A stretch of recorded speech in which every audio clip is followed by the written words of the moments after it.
Today, we're going to learn about research that involves deployment of hardware or software artifacts to be used by users at their homes or offices. Let's start this conversation by asking you to describe a deployment study you have done. So as a grad student, I had kind of extensive experience putting sensors in homes. One particular smart home system, we had 1,200 sensors in over 20 homes for anywhere up to 2 years at a time. Sometimes these are built into the house. Sometimes they're placed in the house. They can be wired up to wall outlets, put on batteries. Anything we could possibly think of, we probably put into these homes. How did you motivate these homeowners to be a participant in this study? We used our homes first. My advisor, my own home, other friends' homes. Once we ran out of those scenarios, then we had to go find others. And motivating other people to participate in a research study such as this pretty extensive and intrusive system really revolved around committing them to the project or getting them to agree to the project. In general, that would have been impossible had we not had connections to this set of people. In a medical study, which is where I'm working now, we typically pay for user participation. In your experience, how accommodating are these users? We talked about at least three different types of participants. So if you're heavily vested in your own research, that's probably the most accommodating set of people. My advisor or my house or other colleagues that are on the team, we can generally get in relatively frequently when we needed to. It gets really challenging when you don't have a personal connection or they're traveling to actually get into these houses because you're essentially disrupting their lives. How much testing do you advise before deployment at the user site? Again, we're talking about different types of users. Uh, so I think across the board, homes are rather harsh environments. We set out 7 different things about homes that are challenging, and testing was one of those. What we end up having to do is basically test 3 times. You have to test your system prior to leaving the lab. This is just after you've configured or built it. When you get into these home environments and you're deploying the system, you obviously should be testing when they go up in the house. And then one thing that was a little surprising to us is once we left the site, some of the sensors stopped working. So testing immediately after leaving is also important. Typically what happened was in the case of these houses, we were always moving around rather rapidly. And wireless signals can change. We can influence this as just simply being in the house. So connectivity can go from working to not working by us simply leaving the house. So extensive testing, I would agree there. Great. And what are some of the logistical challenges that you faced in? You talked about two different deployment projects that you have worked on and working on. One of the problems in the home is we typically associate homes with electricity and power.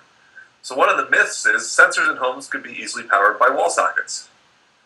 The fact of the matter is wall sockets are neither abundant, I mean there's anywhere from 35 to 40 in a home, nor are they reliable, especially when deploying several hundred nodes. Some of our research indicated that anytime a node was powered from wall power, it was 2.3 times more likely to fail than the battery-powered sensors. Homes could also have very poor wireless connectivity or even wired connectivity.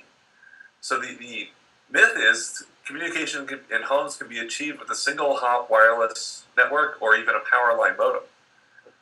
Even though these homes are small, they are really challenging in the RF environments, especially when you're deploying hundreds of devices on different frequencies. In some cases, we were putting sensors inside of air vents, which are typically metal, and all of a sudden our wireless connectivity drops, or maybe they're near concrete or masonry walls. We had a number of problems with power line communications. This would be X10 power line communications or something called a TED, which is a power line meter. Each of those had their own issues with power line due to the noisy lines. We also consider homes to be really hazardous environments. Outdoors, you would assume you needed a robust, waterproof enclosure due to the various extreme conditions. However, when you do put 200 or 300 devices in a house, those enclosures have to work. One example is when you put bright lights.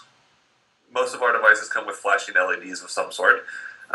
Children really like these, and they will go pick the sensor up, which in most cases involves pulling it out of the wall or removing it, disconnecting it. We overused electrical outlets all the time. This resulted in occupants desiring or wanting to use their own household, and they would simply unplug the sensors and then sometimes forget to plug them back in. In at least one instance, a Roomba routinely swept up a power line that was laying near the floor and promptly ripped the power out of the wall. I also consider homes to be remote environments. The myth is here, maintenance visits are not a problem for homes. The fact of the matter is, we have very little time during deployments if they're not in our own houses. This was the one case study we had. The occupants, we could get in maybe for 2 or 3 hours every few weeks if we needed to. So to mitigate that, I think I already touched on this, you have to kind of build everything beforehand, test everything beforehand. If you imagine deploying a sensor might take, to configure, install batteries, put the parts together, and then mounting it, it might take 10 minutes. But when you have 200 of those things, that's 4 days of installation time. That's simply not tractable in these deployments. Also, you should expect limited user participation. So yes, we're in a home. People live in this home. They should be able to provide us, maintain the system briefly or in small pieces, or validate the data through surveys or questionnaires. The fact is that we're monitoring their own activities in their own home. Particularly in long-term deployments, people don't want to give you that kind of time. So we like to think of a user kind of as a battery. You have a finite amount of information you can get from them, and if you choose to use it in short-term bursts, you can. Or you can use it over very long periods of time, very slowly.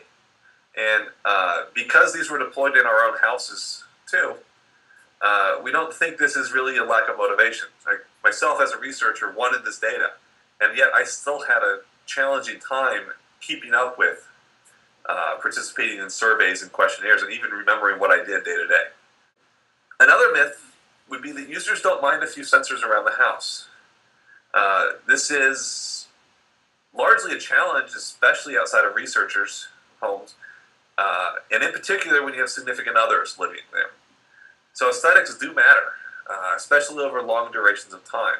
So you don't want to leave traces, tape or residue on the walls. LEDs at night can be very problematic. In one case, the occupants of the house basically said the house became a circus or laser light show at night. Noise was also a huge problem for us.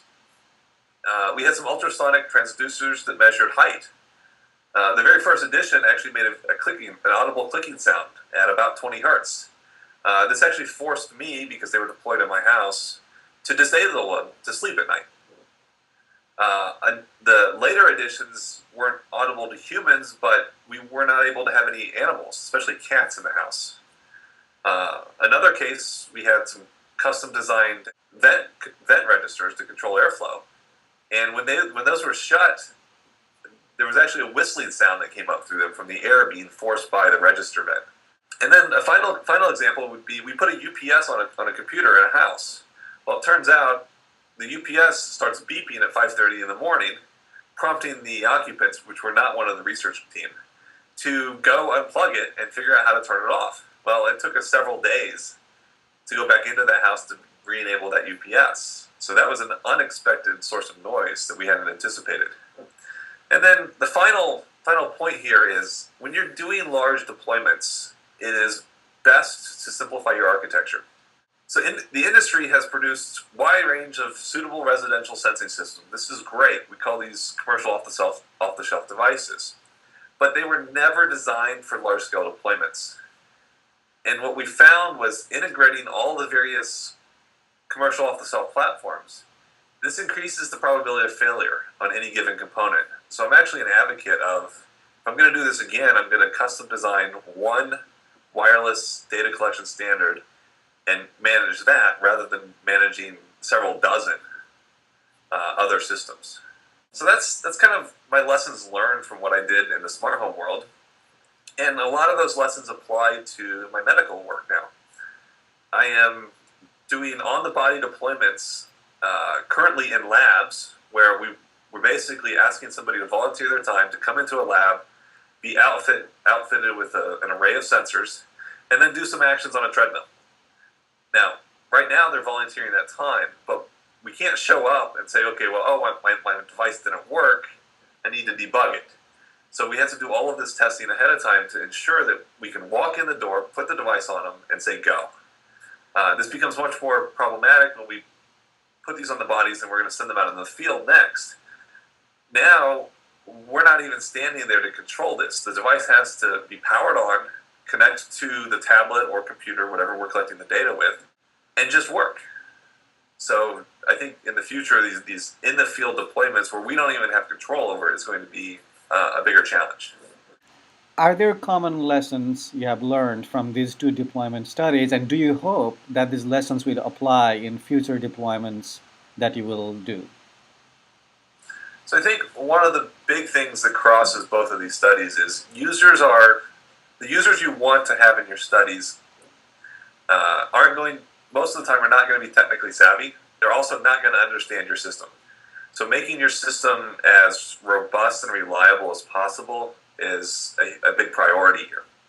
Like I just said, you should be able to have them put the device on, maybe hit a power button, and after that, everything should work.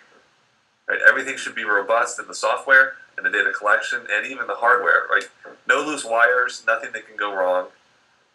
So that's kind of the biggest priority I see moving forward. And then just simply understanding your environments. If you're going to go into a home, understand how people use that home and be able to design your sensors in a way or deploy your system in a way that you're not going to impact their day-to-day lives. Right? If you want to go for 3, 6, or even 12 months in a home, obviously you can't go and take up every power outlet. Right? They're simply going to unplug the devices. Batteries are typically not going to last for 12 months, so you have to have some sort of plan in place for maybe it's a scheduled maintenance every 3 months where you can go in and do whatever you need to do to make sure the system stays working.